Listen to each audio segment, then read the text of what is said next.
Now it is. Hi everyone, you alright? And welcome to Blackburn Town Centre. Yeah. You know. I don't know what to say. Yeah, it's been pretty warm today, for a change. And it's sort of, you know, been a bit of a... Blackburn is actually turning into a bit of a mess. Towards the northwest region, really.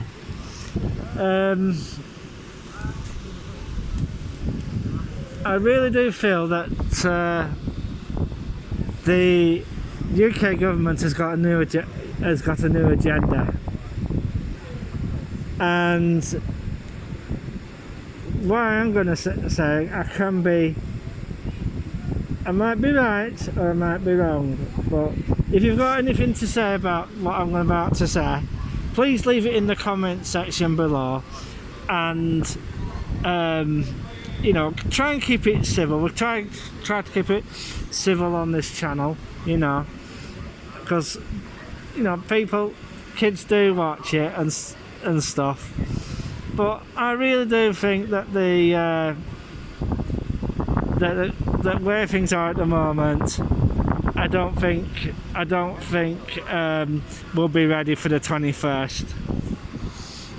Because, don't get me wrong for what I'm about to say, there are quite a few in this especially in the Blackburn area, especially parts of the northwest area, are basically turning around and not playing their part. You know,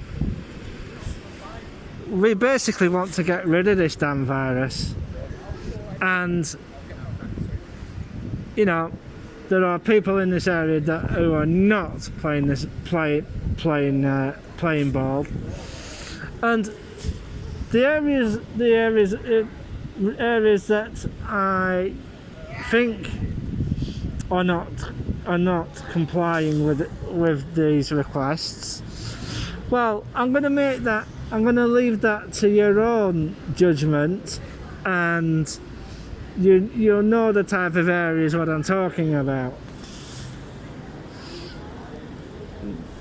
And what I heard is that some of these areas are being fed misinformation, that one of the rumours was that the vaccines contain a pork enzyme. Well, the thing is, folks, how would they put a pork enzyme in there? in it? And what they are asking people in Blackburn to do, we got a letter this morning. Well, my carer did anyway.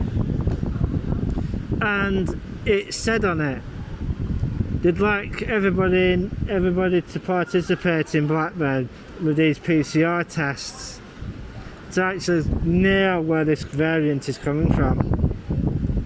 I know where this variant is coming from, but if I did say anything on this channel, people will start, you know, some people will just start turning around and pointing the racist finger at me.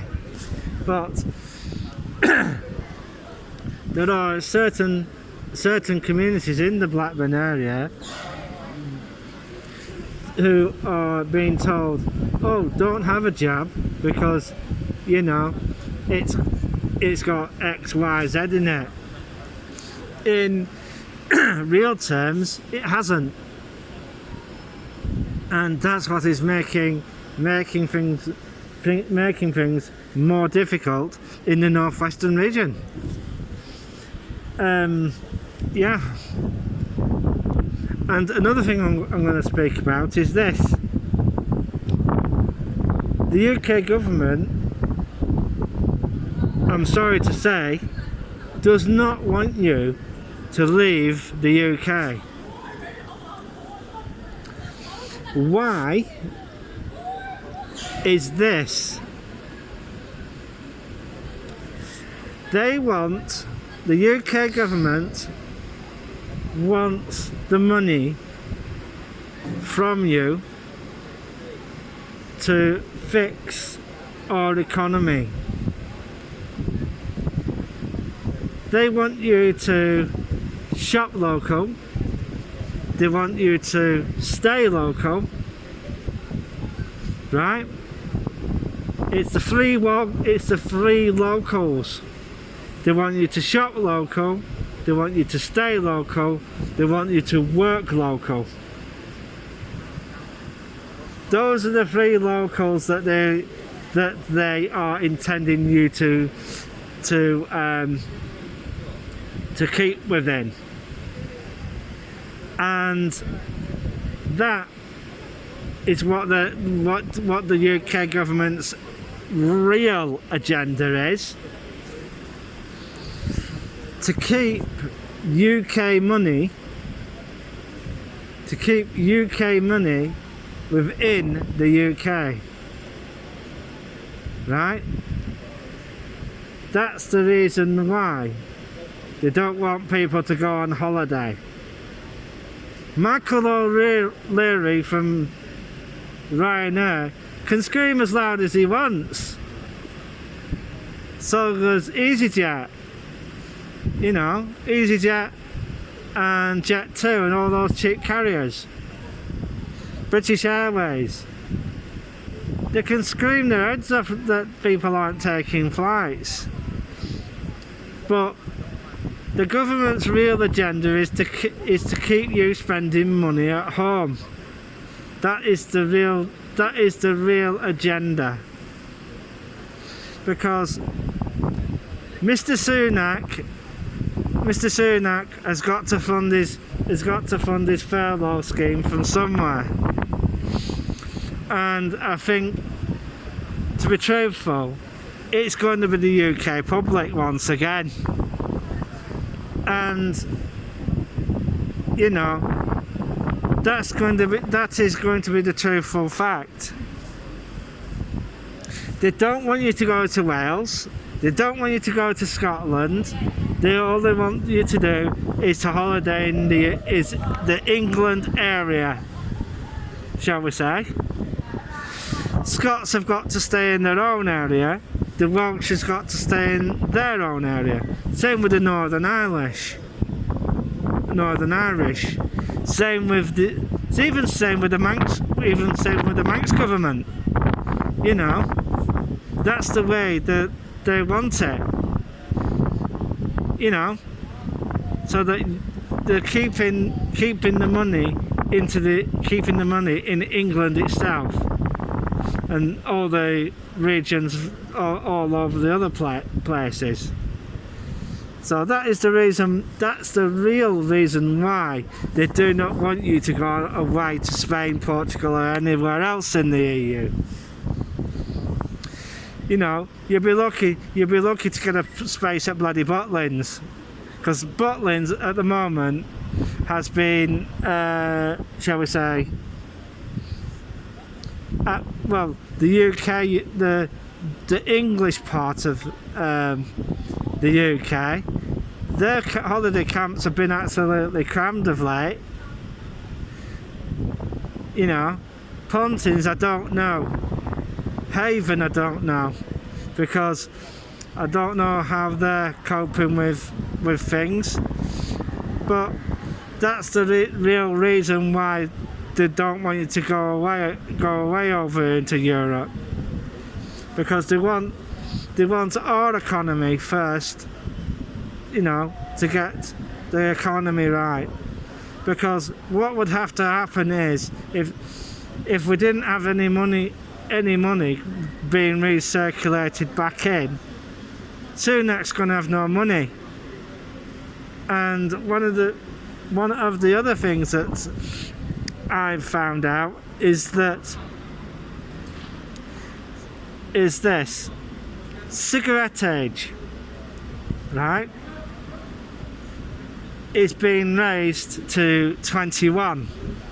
So if you're under the age of 21, you won't be able to buy fags anymore. right? Also, I've got to let you know, the gambling age for you to go into a betting shop is also going to be raised to 21. So those are the major changes that are going to happen. You know, that's the way it's going to be. So all those amusement arcades in Blackpool, well, for you to put any money in, well, some of the major arcades, especially if you've got one-armed bandits and stuff, all the coin pushers and all that, all those types of things, they're not really bothered about. You can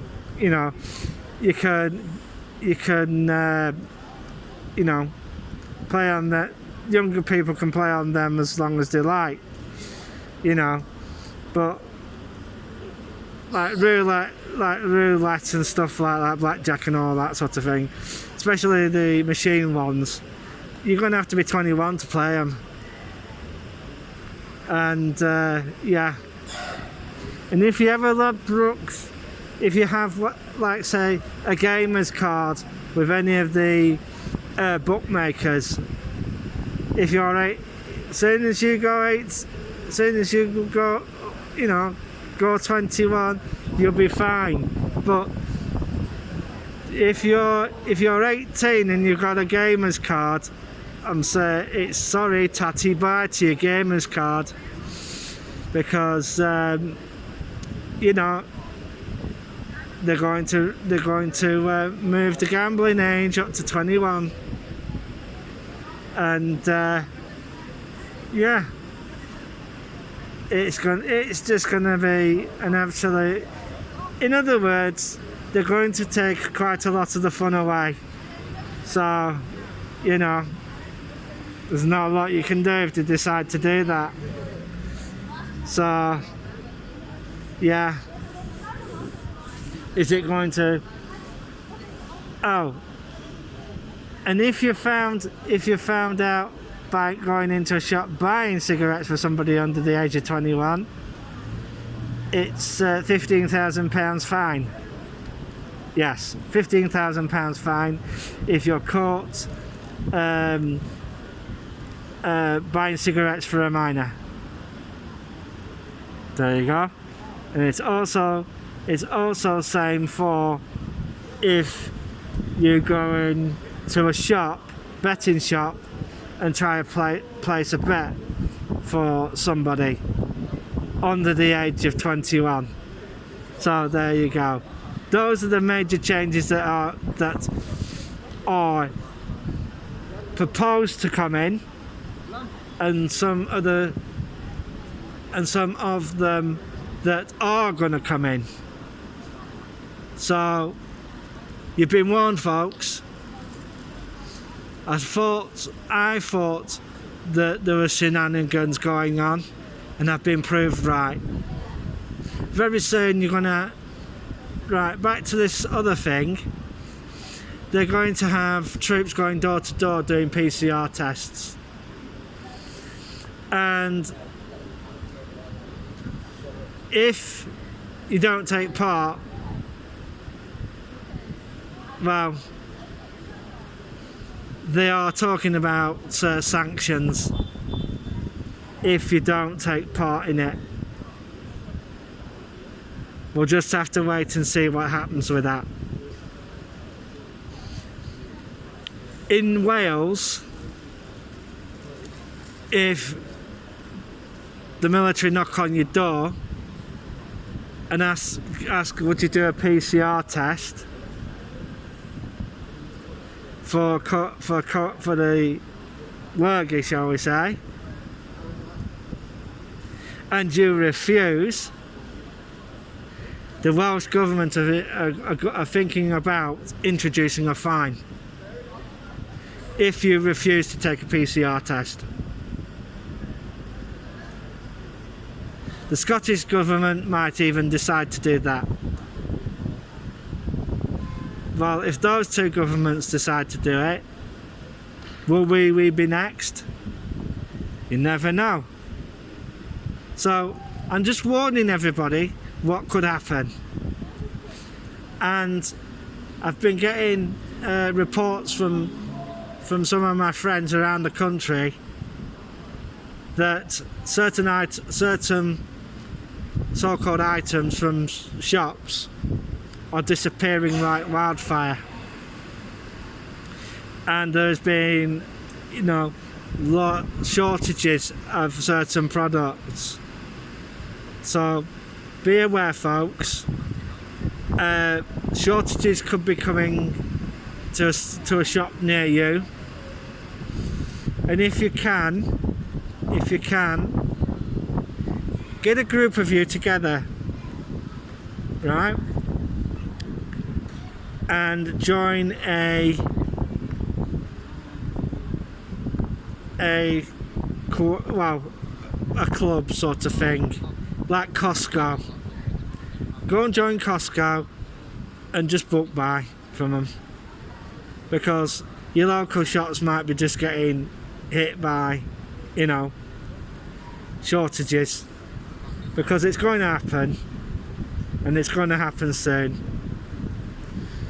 And I really do think if this doesn't do it, I reckon there'll be a third lockdown with a third wave.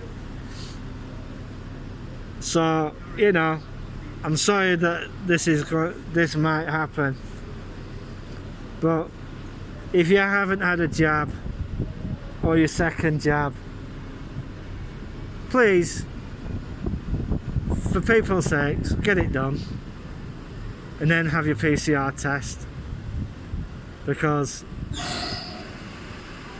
this country's basically, if it doesn't happen, this country's going to turn into a right mess. Right, I'm going to bugger off now, and because I've waffled on for long enough. Excuse me. So I'm going to say bye for now, and keep safe, people. So I'm going to say 3, 2, 1, click.